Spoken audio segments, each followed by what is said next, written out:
this and that and this and that. People generally think about that. So when this ayah came, the Arabs in Mecca, they were making fun of Muhammad sallallahu alaihi wasallam. Oh, so now you don't have anything better to say than to talk about the camel, whom we've been riding the camels for many, many, many years before you were even born. Now you're telling us about the camels. So afala yanzuruna ila al-ibili kayfa khuliqat. Don't you see how we created the camels? And today, scientists who specialize on animal husbandry have come to understand that there are so many mysteries in the camel that it is mind-boggling.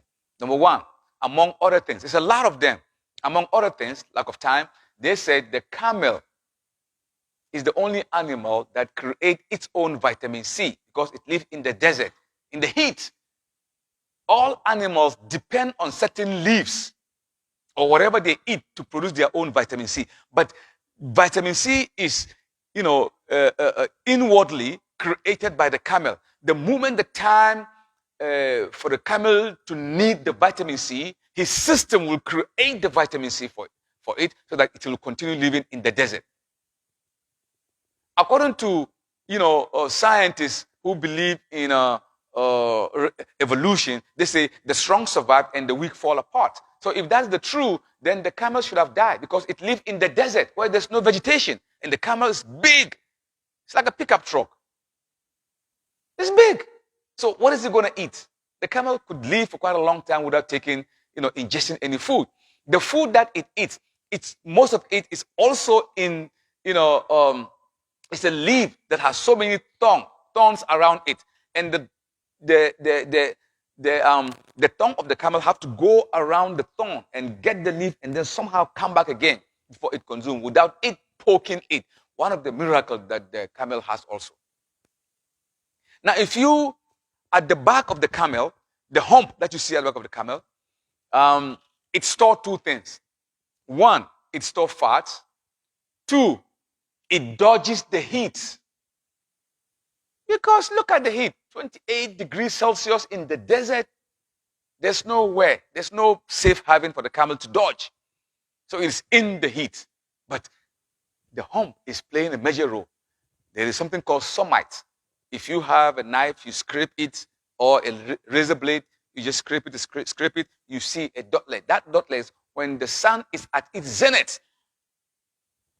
It goes through that chute. It absorbs the heat without destroying the camel. So during evening time, when the camel is back home, if it tries to sleep, how it moves its leg here and there before it goes down. The moment it do like this, the heat will evaporate. So the camel is always dodging the heat. We are thinking the camel is suffering in the heat. So Allah said, أَفَلَا يَنْظُرُونَ إِلَى الْإِبِلِ كَيْفَ خُلِقَتْ. The camel should sink as it walks in the fine sand of the desert. Very strong leg. It's supposed to sink, but it moves from oasis to oasis. It doesn't sink. Even you, if you go to the seashore, the sand, if you walk, how does it happen? You walk in, but you are kind of sinking. But the camel, look at how bulky the camel is. Coupled with what? Loads. It's supposed to sink. But it doesn't sink. Why? At the base of the ankle, all the way to the feet, there is something that looks like shock absorber. So the camel actually glides on the sand. It cushions itself on the sand. So Allah said, أَفَلَا يَنْظُرُونَ إِلَى الْإِبِلِ كَيْفَ خُلِقَتْ. Don't you see how we created the camel? In other words, wow, Allah wants you to see the miracle of the camel.